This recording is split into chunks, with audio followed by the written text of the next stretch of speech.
میرے خاوند کو کسی نے پرانی دشمنی کی وجہ سے گولی مار کر ہلاک کر دیا تھا۔ اس واقعے کے بعد میرا بھائی گلاب خان مجھے میرے 4 بچوں سمیت پشاور سے کراچی لے آیا۔ وہ یہاں رکشہ چلاتا تھا۔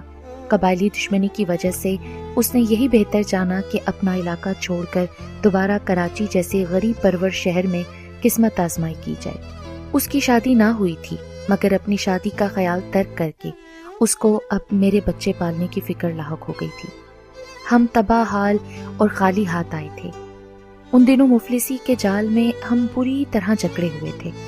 گلاب خان کے ایک دوست نے اپنے کوارٹر کے ایک کمرے میں سر چھپانے کا آسرا تو دے دیا تھا، لیکن پیٹ بھرنے کو 2 وقت کی روٹی ہر حال درکار تھی۔ اس قسم کے حالات میں پاس پڑوس سے کبھی کوئی ہماری مدد یا ملاقات کو نہ آتا۔ صد شکر کہ آتے ہی پرانے مالک نے گلاب خان کی پذیرائی کی اور رکشہ چلانے کے لیے دے دیا۔ بھائی دن بھر رکشہ چلاتا، مالک کو روز کا مقرر روپیہ ادا کرنے کے بعد بمشکل اتنی رقم بچتی جس سے ہم 6 نفوس کی روٹی پوری ہو پاتی۔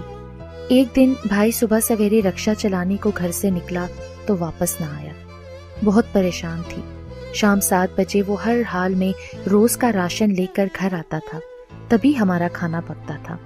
میں اور بچے اس کی آمد کے منتظر آنکھیں دروازے پر لگائے ہوئے تھے۔ شاید کوئی دور کی سواری مل گئی ہوگی، تبھی آج کو اس کو آنے میں دیر ہوئی ہے۔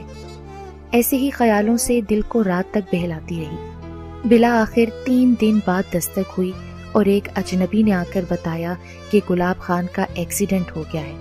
ایک تیز رفتار بس نے رکشہ کو ٹکر مار دی تھی اور رکشہ چکنا چور ہوا، اور ساتھ ہی اس کا سر بھی چکنا چور ہو کر سڑک پر بکھر گیا تھا۔ میرے بھائی کی لاش کو پوسٹ مارٹم کے لیے ہسپتال لے گئی، پھر اسے لاوارث سمجھ کر دفن کر دیا گیا۔ ہمیں تو رکشے کے مالک نے تیسرے دن اطلاع دی کہ تمہارے کنبے کو پالنے والا اب من و مٹی تلے دفن ہو چکا ہے۔ اس خبر کو سن کر کچھ ہوش نہ رہا تھا۔ بھائی کے جس دوست کے کوارٹر میں ہم رہ رہے تھے، جب اس کو گلاب خان کے مرنے کی اطلاع ملی تو وہ اپنی والدہ کے ہمراہ آیا۔ اس کی ماں نے تسلی دی، 3 روز تک ہمارے ساتھ رہی۔ ان لوگوں کو ہمارے حالات کا اچھی طرح سے علم تھا، لہٰذا کوارٹر خالی کرنے کا نہ کہا، بلکہ میرے بھائی کے دوست جلال خان نے یہ بھلائی کی کہ کچھ رقم اپنی ماں کے ذریعے سے مجھ کو دی اور 1 ماہ کا راشن بھی ڈلوا دیا۔ اس کی ماں نے تسلی دی کہ بیٹی جب تم واپس اپنے علاقے جانا چاہو بتا دینا، تم لوگوں کو میرا بیٹا ٹکٹیں لے کر بس میں سوار کرا دے گا۔ کہنے کو تو ہم کراچی میں رہتے تھے، لیکن گلاب خان کے بعد بھوک و افلاس کے خوف نے ہمیں کئی دنوں تک سونے نہ دیا۔ ارد گرد رہنے والوں کو علم ہو چکا تھا کہ رکشہ چلانے والا گلاب خان حادثے میں فوت ہو چکا ہے۔ پاس پڑوس سے کچھ عورتیں ہمدردی کے لیے میرے پاس آنے لگیں۔ انہی میں ایک صابر کی گھر والی بھی تھی، جس کا گھر ہمارے کوارٹر سے چند قدم پر تھا۔ گلاب خان کی وفات کے بعد وہ باقاعدگی سے روز شام کو سبزی دینے آتی تھی۔ صابر سبزی فروش تھا، دن بھر گلیوں گلیوں گھوم کر سبزی فروخت کرتا تھا اور شام کو بچی کچی ترکاری اس کی بیوی پاس پڑوس میں دے دیتی تھی، کیونکہ اگلے دن تک وہ مال خراب ہو جاتا اور فروخت کے قابل نہ رہتا تھا۔ یہ سبزیاں کہیں سے پکانے کے قابل اور کچھ گلی سڑی بھی نکلتی تھیں، لہٰذا قابل استعمال سبزی کاٹ کر ہم نکال لیتے، باقی کو پھینک دیتے۔ ہماری ایک وقت کی ہانڈی تیار ہو جاتی تھی۔ ایک دن صابر کی بیوی سبزی دینے آئی تو بولی، زرینہ بہن، تمہارا لڑکا گھر پر بیٹھا رہتا ہے، تم اس کو میرے شوہر صابر کے ہمراہ کر دو۔ یہ صبح اس کے ٹھیلے کے ساتھ چلے گا، آواز لگاتا جائے گا اور سبزی فروخت کرنے میں اس کی مدد کرے گا۔ شام کو کچھ رقم لے کر گھر لوٹے گا تو تیرا کچھ بھلا ہو جائے گا۔ میری بات قبول ہو تو کل صبح اس کو ہمارے پاس بھیج دینا۔ میں نے چند لمحے سوچا، مجھے لگا کہ یہ غیب سے ہمارے لیے روزی کا سبب پیدا ہو رہا ہے۔ ٹھیک ہے بہن، شمیر کل صبح آپ کے گھر آ جائے گا۔ اگلے روز میں نے اپنے بیٹے شمیر کو کچھ باتیں سمجھائیں اور قہوہ ڈبل روٹی کے ساتھ ناشتہ کرا کے سبزی فروش کے گھر بھیج دیا۔ جو بات میں نے اس کو سمجھائی تھی وہ یہ تھی کہ بیٹا دیانت داری سے کام کرنا اور کبھی چوری سے یا غلط طریقے سے 1 پیسہ بھی اٹھانے کی کوشش نہ کرنا۔ انشاءاللہ اللہ ہمارے لیے عزت سے 2 وقت کی روٹی کے لیے سبیل نکال دے گا۔ 2 ماہ شمیر صابر سبزی والے کے ساتھ ٹھیلے کے ہمراہ جاتا رہا۔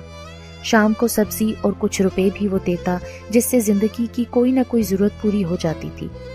تیسرے ماہ اس نیک دل شخص نے ایک ٹھیلا لے کر دیا اور سبزی بھی اس پر ڈال دی اور کہا کہ اب تمہیں معلوم ہو گیا ہے کہ کیسے ٹھیلے پر مال بیچتے ہیں، تم الگ سے ٹھیلا چلاؤ گے، شام کو مجھے دن بھر کا حساب دیا کرو گے اور منافع ہم آدھا آدھا کر لیا کریں گے۔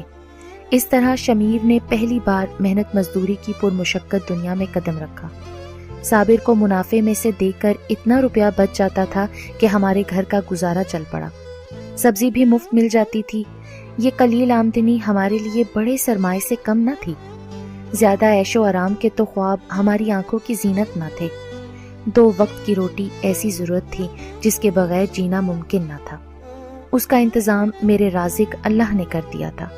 اب فکر تھی رہائش کی، کرایہ نہ دے سکتے تھے۔ جلال خان کا دیا گیا گھر بھی عارضی ٹھکانہ تھا، اگر وہ گھر خالی کرنے کو کہہ دیتا تو کہاں جاتے؟ اسی فکر میں ہر وقت گھلتی رہتی تھی۔ یہ محلہ اب دیکھا بھالا تھا، تھوڑی بہت واقفیت بھی ہو گئی تھی۔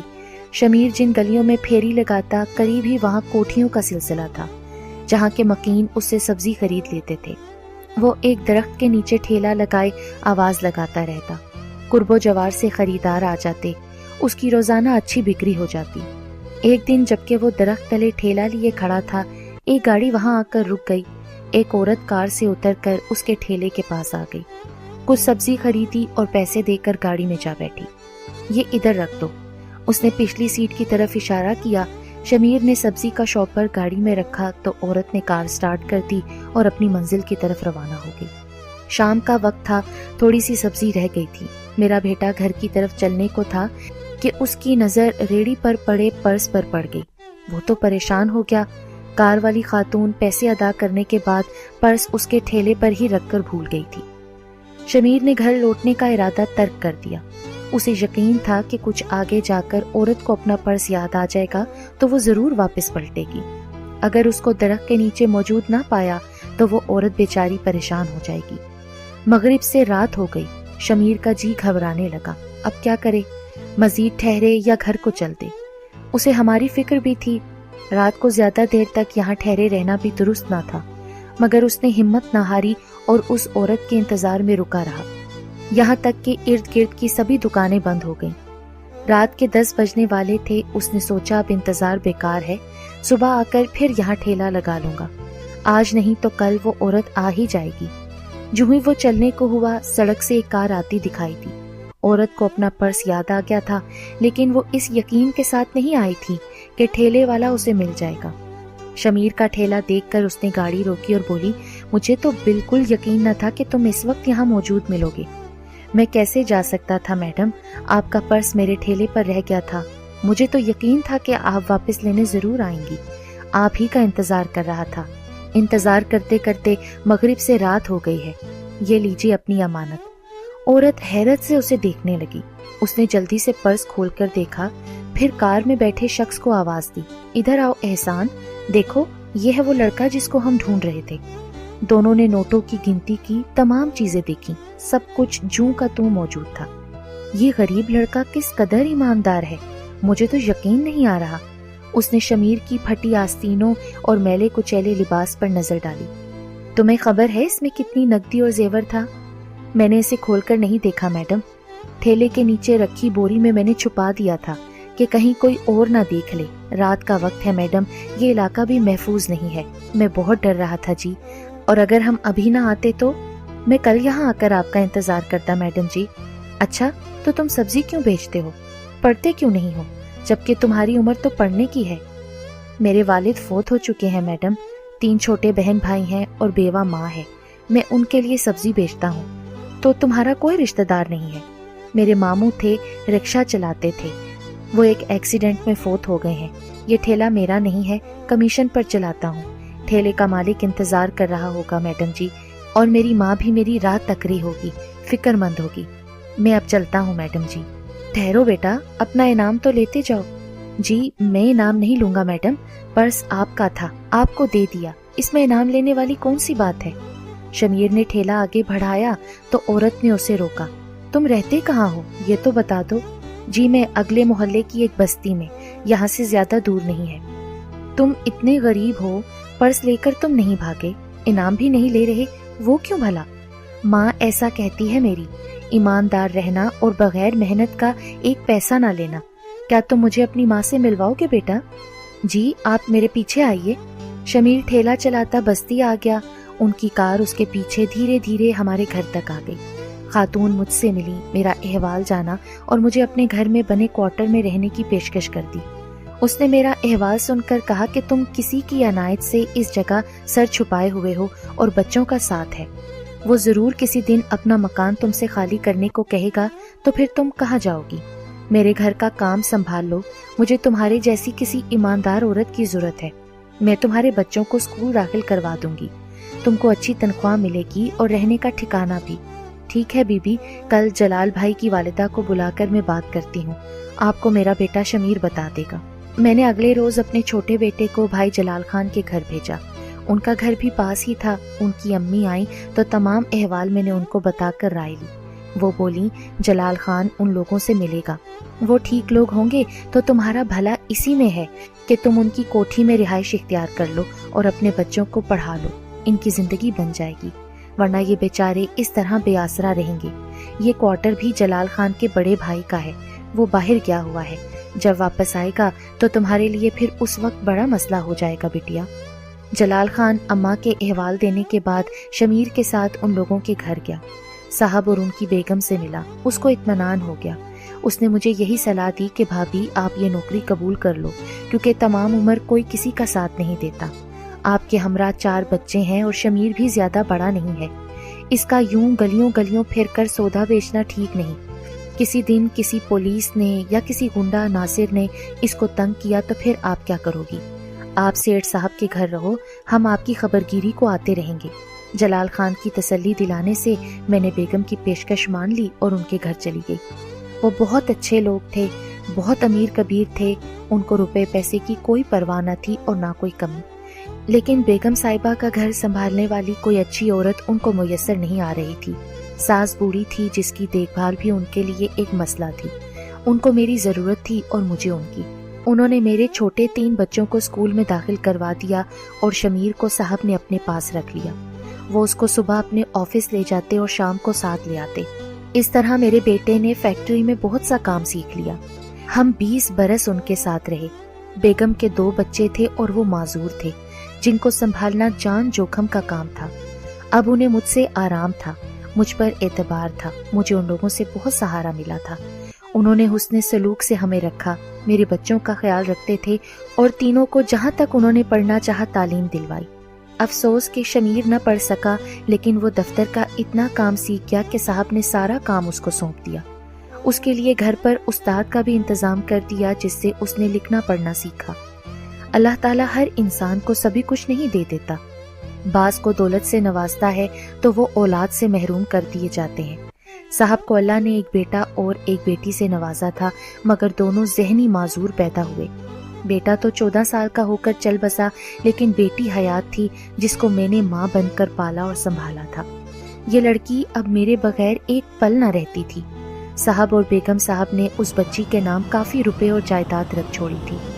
ایک روز صاحب کا ہارٹ فیل ہو گیا تو بیگم اکیلی رہ گئی۔ رشتہ دار تھے مگر کوئی مخلص نہ تھا، سبھی ان کی دولت پر نظر رکھتے تھے۔ اس بات کو وہ سمجھتی تھیں، اس لیے انہوں نے ان پر اعتبار نہ کیا۔ وہ اپنے کسی معاملے میں ان کا عمل دخل پسند نہ کرتی تھی۔ وہی ہوا جس کا خدشہ تھا۔ صاحب کی وفات کو چند سال ہوئے تھے کہ ان کے رشتہ داروں نے بیگم کو ستانا شروع کر دیا۔ وہ ان کی جائیداد کی خاطر ان کے در پہ تھے۔ تب انہوں نے مجھے کہا کہ زرینہ، تم میری بیٹی مہرو کی خاطر قربانی دو۔ میں اس کا نکاح تمہارے بیٹے سے کرنا چاہتی ہوں تاکہ شمیر سے میرا رشتہ بن جائے۔ وہ میرا داماد بن جائے گا تو میں سمجھوں گی کہ میری بیٹی محفوظ ہو گئی ہے۔ میں نے شمیر سے صلاح کی، وہ مان گیا اور اس نے مہرو سے نکاح کے لیے رضامندی دے دی۔ بیگم نے مہرو کا اس کے ساتھ نکاح کر کے کافی رقم ان کے نام بینک میں جمع کرا دی اور اپنے پاس شمیر کو اپنی جائیداد اور اپنی بیٹی کا سرپرست بنا دیا۔ وہ شوہر کی وفات کے بعد 15 برس تک زندہ رہی۔ ہم نے ان کو کبھی شکایت کا کوئی موقع نہ دیا۔ مہرو کا بھی میں اپنی سکی بیٹی سے بڑھ کر خیال رکھتی تھی۔ وہ ذہنی طور پر بہت زیادہ معذور نہ تھی، مگر بھولی سی تھی اور چل پھر نہ سکتی تھی۔ اس کو سہارا دے کر اٹھانا بٹھانا پڑتا تھا۔ اپنی والدہ کے انتقال سے چند سال پہلے مہرو کا انتقال ہو گیا تھا۔ تو بیگم کا دنیا کی ہر شے سے دل اچاٹ ہو گیا۔ بیٹی کے غم میں شدید بیمار پڑ گئی۔ بیگم صاحبہ نے کوٹھی، کار، جائیداد، روپیہ، پیسہ سب کچھ میرے بیٹے شمیر کے حوالے کر دیا۔ وہ جب تک زندہ رہیں ہم نے ان کا ہر طرح سے خیال رکھا، لیکن خود ان میں جینے کی چاہ اور آرزو ختم ہو گئی تھی۔ اپنی وفات سے کچھ دن پہلے انہوں نے اپنے وکیل کو بلوا کر تمام قانونی کارروائی مکمل کروا لی تاکہ ان کے بعد ان کے رشتہ دار ہمیں تنگ نہ کریں۔ احسان صاحب اپنے تمام اثاثے ان کے نام اپنی زندگی میں کر چکے تھے۔ وہ تمام اثاثوں کی خود مالک تھیں۔ بیٹی نہ رہی تو انہوں نے ہم ہی کو اپنا سب سے زیادہ قریبی عزیز اور ہمدرد جانا۔ مرتے دم تک وہ میرے بچوں کو اولاد کہتی رہیں اور میرے بچوں نے بھی ان کی خدمت ایسے کی جیسے اولاد اپنی سگی ماں کی کرتی ہے۔ آج میں بوڑھی ہوں، سوچتی ہوں جس حال میں میں اپنے گھر سے دربدر ہو کر یہاں آئی تھی، وہ وقت کیسا کٹھن تھا۔ ڈر لگا رہتا تھا اگلے روز ہم کو کھانے کے لیے نوالا بھی میسر ہوگا یا نہیں۔ آج میرے بچے ایک اچھی زندگی گزار رہے ہیں، روپے پیسے کی ان کے پاس کوئی کمی نہیں ہے، تعلیم یافتہ ہیں، اپنے گھر بار کے ہو گئے ہیں۔ میں نے کبھی یہ تک نہ سوچا تھا کہ اللہ ہم زمین پر گرے ہوئوں کو اتنی عزت اور اتنی خوشحال زندگی دے دے گا۔ ہمیشہ میں نے اپنے بچوں کو دیانت داری کا سبق دیا، اس کا صلہ میرے پاک پروردگار نے مجھے کتنا زیادہ عطا کر دیا۔ شمیر نے بیگم کا پرس لوٹا کر میرے ایمان کی لاج رکھی۔ اللہ نے اس کے نیک عمل اور نیک نیتی کو رائگاں نہ جانے دیا، لیکن میرا رب کچھ دینے سے قبل کبھی کبھی اپنے بندوں کو آزماتا بھی ہے۔ اس نے نوٹوں سے بھرا ہوا پرس دے کر شمیر کو آزمایا تھا اور اس کے بعد ہم پر اس کی رحمت کے در کھلتے ہی چلے گئے۔ اس رب العالمین کا میں جتنا شکر ادا کروں کم ہے۔ وہ کون ہے جو اس وحدہ لا شریک کے احسانات اور عنایت کا شکر ادا نہیں لاتے؟ بے شک جب میرا مولا دینے پر آتا ہے تو اپنے بندے کے تصور سے بڑھ کر عنایت کر دیتا ہے۔ بس روزی روٹی کے لیے اپنے ایمان کو نہ بیچو، اللہ پر توکل کرو، سیدھی راہ پر چلو، اللہ پاک اپنے غائب کے خزانے بندے پر کھول دیتا ہے۔